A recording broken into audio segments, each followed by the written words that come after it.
Así como dice Mateo 24:42, velad pues, porque no sabes a qué hora ha de venir vuestro Señor. Y velamos, hermano, porque Cristo nos da una orden de que nosotros velemos y oremos.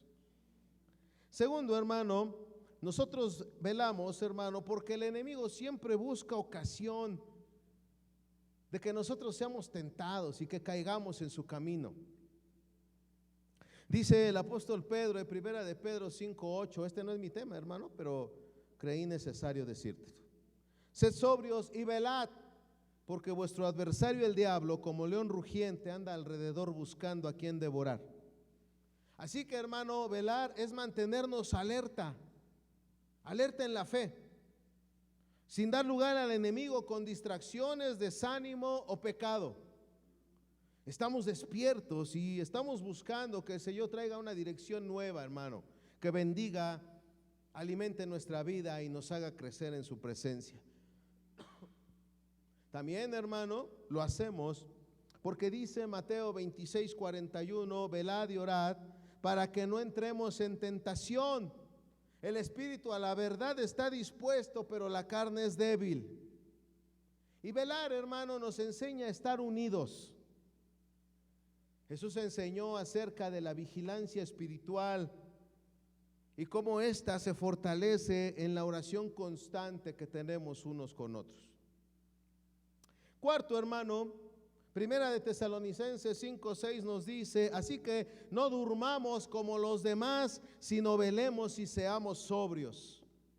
El creyente debe de estar despierto, no dormido espiritualmente. Y velar, hermano, es mantenernos en la fe, con esa fe viva, hermano, con el corazón sensible y con la mente renovada, esperando el regreso de nuestro Cristo.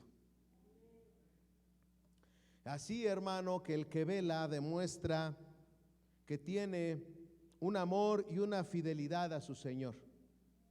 Estamos esperando que Cristo venga. Amén, hermano. Estaba viendo, hermano, una vez llega una persona al trabajo, el encargado, y tiene un ataúd grande atrás de él, y reúne en el patio a toda la empresa,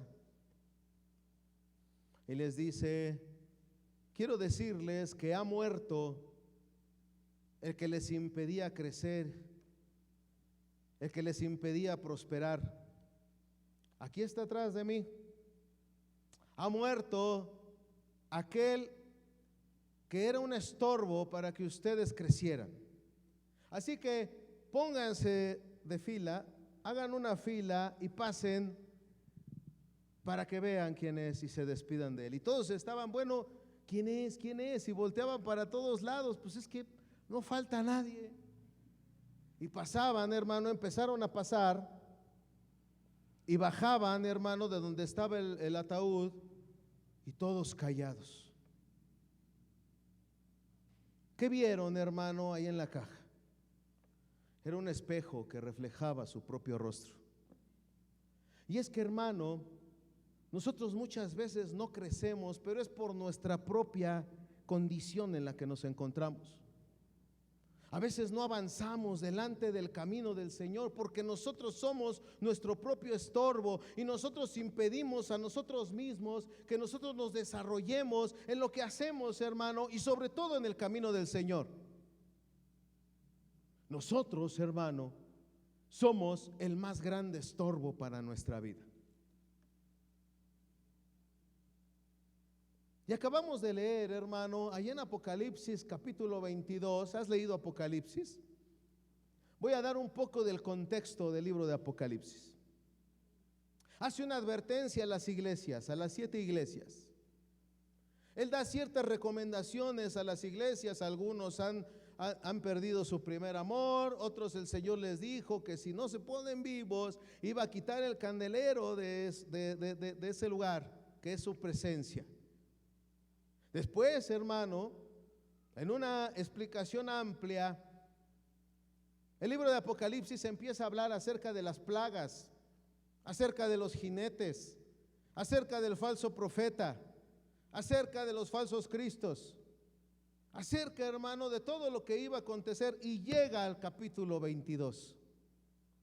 Y en el capítulo 22, hermano, empieza el apóstol Juan, allá en la isla de Patmos, hermano, empieza a hacer un relato acerca de lo que después de todo aquello que había visto, ahora empieza con este relato en el capítulo 22. Después me mostró un río limpio de agua de vida, resplandeciente como de cristal, que salía del trono de Dios y del Cordero. En medio de la calle de la ciudad y a uno y a otro lado del río estaba el árbol de la vida, que produce 12 frutos, dando cada mes su fruto, y las hojas del árbol eran para la sanidad de las naciones. Y empieza a explicar y explicar y explicar y a desarrollar, hermano, lo que él quería expresar acerca de lo que él había visto y Dios le había revelado.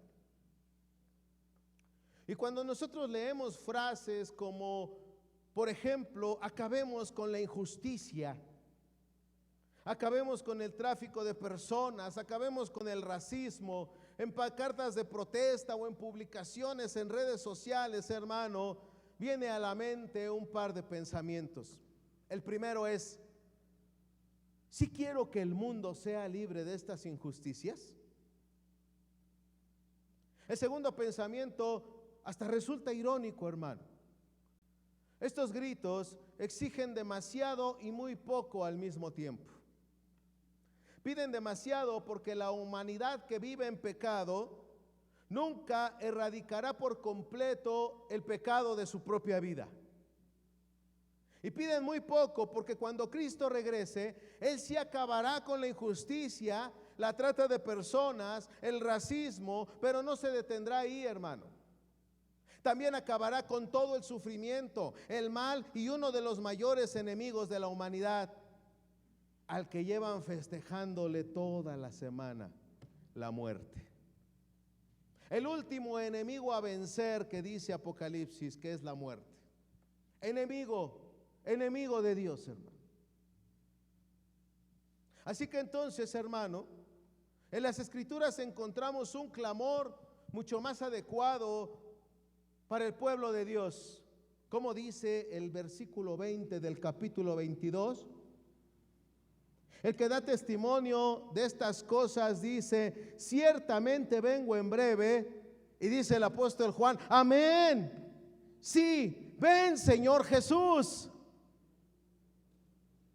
Este clamor, hermano, escrito por el apóstol Juan, cierra la Biblia y responde ante la promesa de que Jesús volverá pronto. ¿Te lo leo?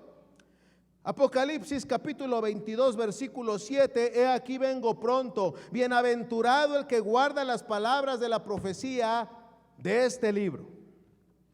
Versículo 12: he aquí yo vengo pronto y mi galardón conmigo para recompensar a cada uno según su obra. Y el versículo 20 que acabamos de leer. Y este, hermano, es una oración que expresa nuestra bendita esperanza, la que tenemos desde el momento que venimos a Cristo. Incluso hacemos nuestra confesión de fe y le decimos al Señor: escribe mi nombre en el libro de la vida, Señor. Porque nuestra esperanza, hermano, es vivir eternamente con nuestro Dios. Y esperamos el regreso físico de nuestro Señor y Salvador Jesucristo, que reinará y restaurará esta creación quebrantada. Ahí en Tito, acompáñame a Tito.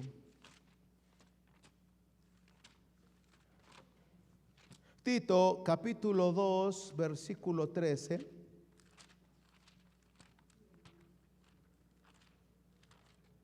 Tito capítulo 2 versículo 13 nos dice la palabra del Señor: aguardando la esperanza bienaventurada y la manifestación gloriosa de nuestro gran Dios y Salvador, el Señor Jesucristo.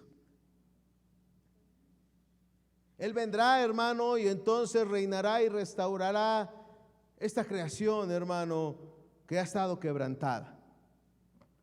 Con tanto mal en el mundo, hermano, orar y decir: ven Señor Jesús, es mirar con fe el único, hermano, al único que puede arreglarlo todo.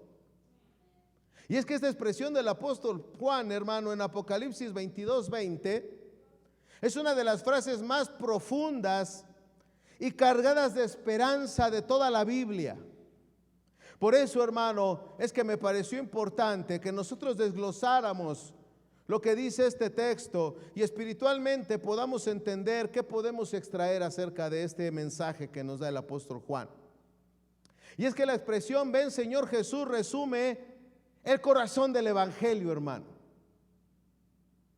Un clamor, hermano, del apóstol Juan que resume el corazón del evangelio.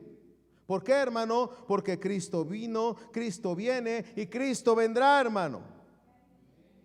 El creyente que ama su venida vive santamente, ora con esperanza delante de Dios y persevera con gozo en su camino, sabiendo que la esperanza que tenemos es que pronto veremos cara a cara a aquel que nos amó primero, aquel que entregó su vida por nosotros, aquel, hermano, que no le importó lo que éramos ni lo que hacíamos, sino que solamente se interesó en mostrar su amor y conquistar nuestro corazón. Ven, Señor Jesús. Y es que, hermano, estas palabras desarrolladas con base bíblica, hermano, tienen también una teología escatológica y una aplicación cristológica. Y la vamos a analizar desde su contexto, hermano, porque es importante que nosotros veamos esto. Dice el versículo 20, lo vuelvo a leer, el que da testimonio de estas cosas dice: ciertamente vengo en breve, amén. Sí, ven, Señor Jesús. Y vuelvo a repetirlo, es la última oración explícita de la Escritura. Con ella se cierra la revelación divina, hermano. No solamente es una despedida emocional, sino que es una declaración en reconocimiento de su Salvador, que viene a resumir la tensión del cristianismo entre el ya y el todavía no. Ay, siempre han dicho que Cristo va a venir. Veamos, hermano, un contexto literario acerca de este tema. El marco de Apocalipsis, hermano, encontramos que este libro revela el consumado triunfo de Dios en Cristo sobre el mal y culmina en la instauración de los cielos nuevos y la tierra nueva. Y en este contexto, hermano, la afirmación de Cristo es: vengo en breve.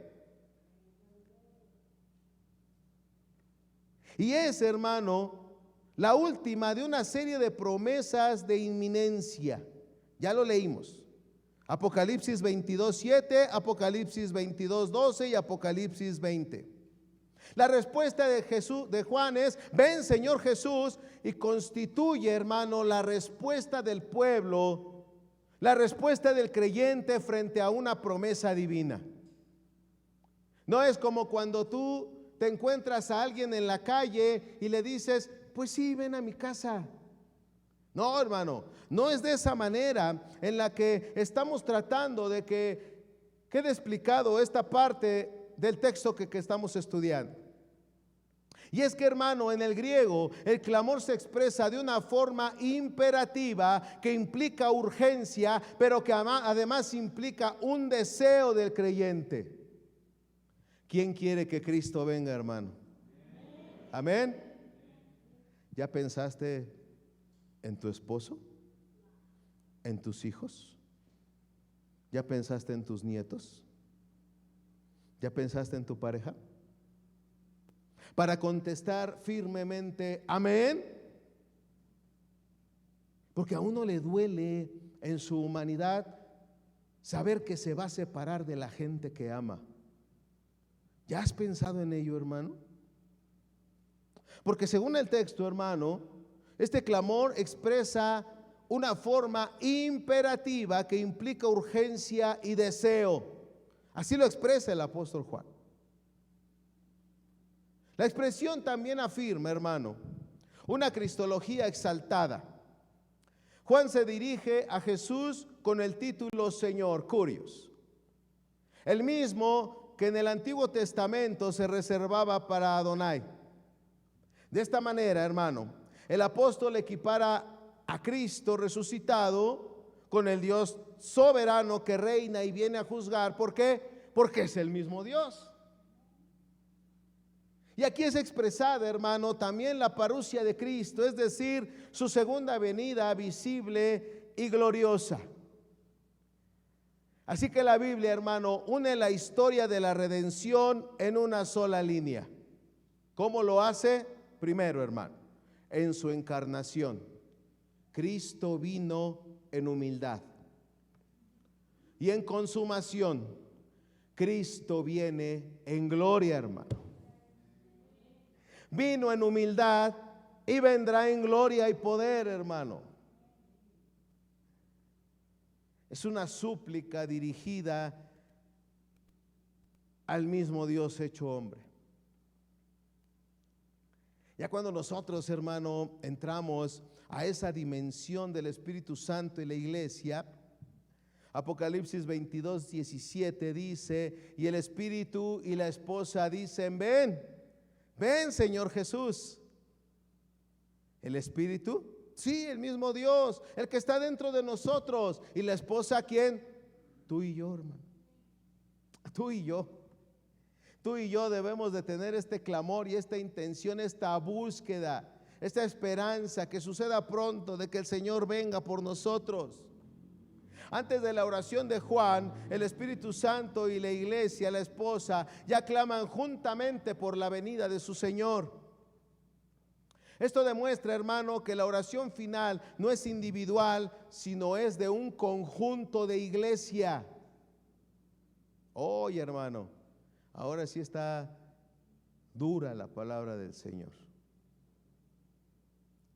Porque el Señor en su palabra nos exige muchas cosas que vivamos juntamente.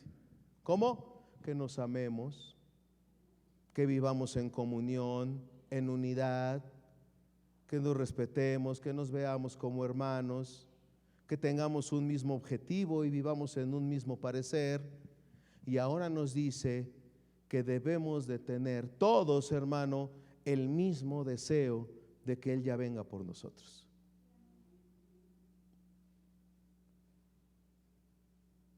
Así que nosotros debemos de responder, hermano, todos con el mismo anhelo. Y esto, hermano, ¿qué es? Que representa la sincronía entre el Espíritu y la iglesia en este drama redentor. El Espíritu forma en los creyentes el deseo escatológico. ¿Por qué? Porque es de los últimos tiempos que anticipa la consumación del reino. Así que, hermano, día tras día, tú y yo debemos de estar deseando que Jesús ya venga por nosotros. Y es que este clamor, ven, hermano, no es mera nostalgia, es una expectativa del reino definitivo. Dice Apocalipsis 21:1, vi un cielo nuevo y una tierra nueva, porque el primer cielo y la primera tierra pasaron y el mar ya no existía más. Y es que la oración de Juan reconoce que el mundo actual, marcado por el pecado y la injusticia, no es el estado final de la creación, hermano. Este clamor conecta con toda la línea escatológica de la Escritura. Génesis 3:15 nos habla de la promesa del Redentor. Isaías capítulo 11 nos habla del reinado justo del Mesías. Mateo capítulo 6 versículo 10 nos dice, venga tu reino. Con Primera de Corintios capítulo 16 versículo 22 dice, Maranata, del arameo Marán Ata, nuestro Señor viene. Constantemente está hablando la palabra del Señor, hermano, acerca de la última oración que levantó el apóstol Juan al cerrar este libro de la inspiración divina. Ven, Señor Jesús. Así que esta forma cristiana, hermano, del Maranata primitivo, que lo encontramos en Primera de Corintios capítulo 16 versículo 22, nos habla de un deseo ardiente que todos debemos de tener. ¿Ves cuánta gente se está entregando, hermano, a todas esas cosas adversas a la palabra de Dios? Y tú y yo, hermano, que tenemos la maravillosa oportunidad de que Dios nos haya involucrado en su historia, en la historia de Jesús, en donde nosotros, hermano, Él nos ha permitido ser partícipes de sus bendiciones a cada uno de nosotros. No es la historia de Pedrito, de Juanita, de Chuchita, es la historia de Jesús en la que nosotros estamos. Pero como te decía hace un rato, a veces nos tenemos que ver al espejo para nosotros ver que nosotros hemos sido el más grande estorbo para nuestro caminar y nuestro desarrollo delante de Dios. Impedimos nosotros mismos, hermano, el poder evolucionar y crecer delante del camino del Señor. Nosotros somos los que nosotros mismos nos detenemos. Estamos siempre poniendo infinidad de excusas para muchas cosas. Hablándote de la dimensión ética y espiritual, hermano, esperar al Señor no es pasividad. No es que estés ahí sentado esperando a que venga tu Señor, hermano. Esperando a que el Señor venga. Señor, pues ya ven, ya líbrame de todo este sufrimiento. No se trata de eso, hermano. Debe de ser una santidad activa. Por eso el apóstol Pedro nos exhorta de la siguiente manera en su segunda carta, capítulo 3, versículo 11 y 12. Puesto que todas estas cosas han de ser desechas, ¿qué clase de personas no debéis de ser vosotros en santa y piadosa manera de vivir, esperando y apresurándoos por la venida del día de Dios? Expectantes, hermano, porque Cristo venga, pero preparados. Cuidado, hermano, no solamente expectantes, también preparados para que Dios venga y nos lleve juntamente con Él, hermano. Así es el clamor de Juan. No solo es un deseo de disposición moral, hermano, es un anhelo verdadero. ¿Sabes por qué le dijo, sí, Señor? Ven, Señor Jesús. Por todo lo que relató en el capítulo 22. Después de haber visto todos los acontecimientos que iban a pasar, las desgracias, los jinetes, las copas de la ira y todo aquello, el apóstol Juan empieza a describir un río limpio de agua de vida, resplandeciente como de cristal, que salía del trono de Dios y del Cordero. Y en medio de esa calle de la ciudad, al uno y a otro lado del río, estaba el árbol de la vida, y no habrá más maldición, y el trono de Dios y del Cordero estarán en ellas, y sus siervos les servirán. Por eso Juan dijo, sí, Señor, ya ven, para poder disfrutar y deleitar todo eso que me estás revelando, Señor.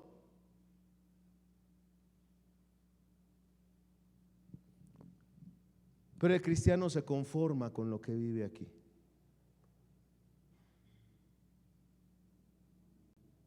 El cristiano se conforma con lo que tiene aquí, pero no pone atención a lo que está preparado, hermano. Y si pones atención a lo que está preparado en un tiempo futuro, nuestra vida debe de ser de armonía, de santidad, de amor, estar buscando su rostro, de servir a nuestro Dios, de tener un respeto y un amor por los demás. Por eso el apóstol Juan no es solamente un deseo de disposición moral, hermano. Te quiero mencionar cómo la teología reformada y patrística coinciden en que la escatología correcta puede producir ética santa. Agustín de Hipona lo llamó así: la esperanza que purifica el amor. Están en la presencia del Señor, es la esperanza que purifica el amor. Juan Calvino lo define de esta manera: la expectativa que nos mantiene despiertos en la fe. Y es que esperar a Cristo, hermano, transforma la manera en la que vivimos hoy. Cada acto de obediencia se convierte en una anticipación de su regreso. Lleva a cabo su palabra, te estás preparando para la vida eterna. Pero si tú dices, ay, después, Señor, estás descuidando alcanzar la vida eterna. Esta palabra, hermano, cierra el canon bíblico. La primera promesa de la Biblia fue en Génesis capítulo 3, versículo 15. Pero vendrá la simiente de la mujer. ¿De quién habla? De Jesús. Y la Biblia cierra con su venida. Una promesa y su venida. Y en las dos, hermanos, se desarrolla toda la historia de la redención. Por tanto, esta frase final une Génesis con Apocalipsis y cierra el ciclo de la revelación. Y declara que el fin de la historia tiene dueño. ¿A quién le pertenece, hermano? A Cristo. El fin de la historia tiene dueño y le pertenece a Cristo. Por eso te decía hace un rato, esta vida no es la vida de Coronado ni del mundo. Esta es la vida que le pertenece a Jesús y nos ha permitido entrar en ella y participar, hermano, de todo lo que proviene de Él. Esta enseñanza de la Escritura, hermano, todo nos está apuntando a la venida de Cristo como consumación del propósito eterno de Dios. ¿Qué deseas, hermano? ¿Qué deseas? ¿Sabes qué es lo que intenta Dios, hermano? Dios intenta despertar nuestro interior para que, como nos decían antes, dejemos de estar jugando al cristiano y vengamos, hermano, a tener una búsqueda real de nuestro Creador, de nuestro Salvador, y que dispongamos todo nuestro ser, hermano, por agradecimiento y amor de todo lo que Él ha hecho en nosotros. El creyente vive entre la primera y la segunda venida de Cristo, hermano. Nuestra vida se define entonces como alguien que está vigilante, está atendiendo, está cuidando su vida, porque no sabe ni la hora ni el momento en el que vendrá su Señor. Tal vez hoy estás aquí y llegaste aquí enojado con alguien, o peleaste con alguien, o discutiste con alguien, o estuviste inconforme con algo, con alguien. Y mira, hermano, debemos de estar vigilantes, hermano, constantemente a lo que es nuestra vida espiritual. Dice el Señor Jesús, no solamente trabajes por la comida que perece, sino trabaja por la comida que a vida eterna permanece. Trabajar, hermano, por lo que es para nuestra vida eterna. Así que ven, Señor Jesús, es mantener una espiritualidad centrada en Cristo, no en las circunstancias. La iglesia debe de tener este clamor, hermano, anunciando su venida.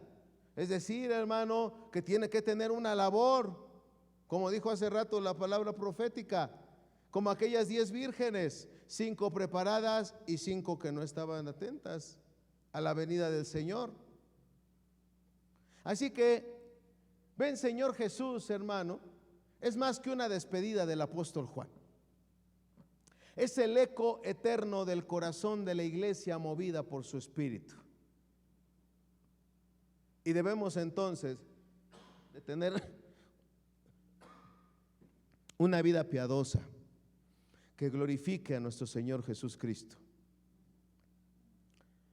Te resumo, hermano, te doy un resumen de lo que te acabo de decir, entre el aspecto, el significado y la aplicación.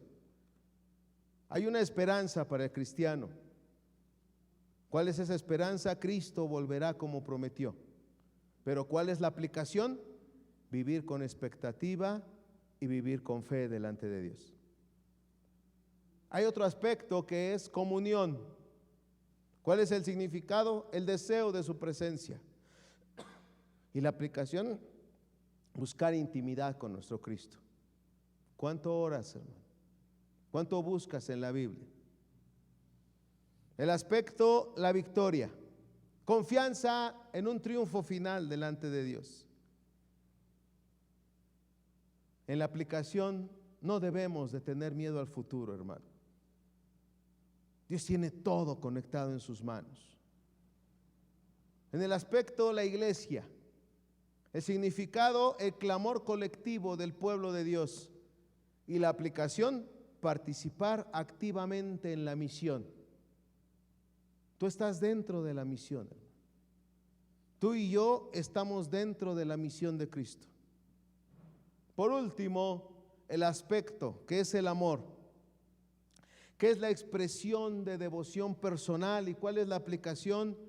Amor, amar más a Cristo y al prójimo que al mismo mundo. ¿Hacia dónde vamos, hermano? ¿Qué es lo que Dios entonces desea que nosotros tengamos en este tiempo en el cual, hermano, nosotros hemos venido y nos hemos esforzado y hemos buscado su rostro, hermano, en este tiempo de velada y de oración? ¿Qué hemos venido a buscar? Un fruto. No hemos venido nada más, hermano, a aguantarnos el no dormir. Hemos venido a encontrar un consejo de parte de Dios para cada uno de nosotros, que es, hermano, que debemos de estar despiertos espiritualmente, que debemos de perseverar en la oración, que debemos de guardarnos del pecado, que debemos de esperar a Cristo con fe, hermano, y que debemos de discernir y entender los tiempos que nosotros estamos viviendo. Por eso, hermano, el pensamiento de Dios es más amplio que el nuestro, pero Él quiere contagiarnos de su consejo. Él quiere que nosotros tengamos, hermano, una vida activa, que esté en completo movimiento delante de su Creador, que estemos buscando su rostro y anhelando tener cada día más de Él. Debemos de esforzarnos cada día más. Ponte de pie, hermano. Ambari kandi ribi shandi ribi kobe rebasa. Ambari kandi ribi koro banda rabasa. Cristo viene, hermano.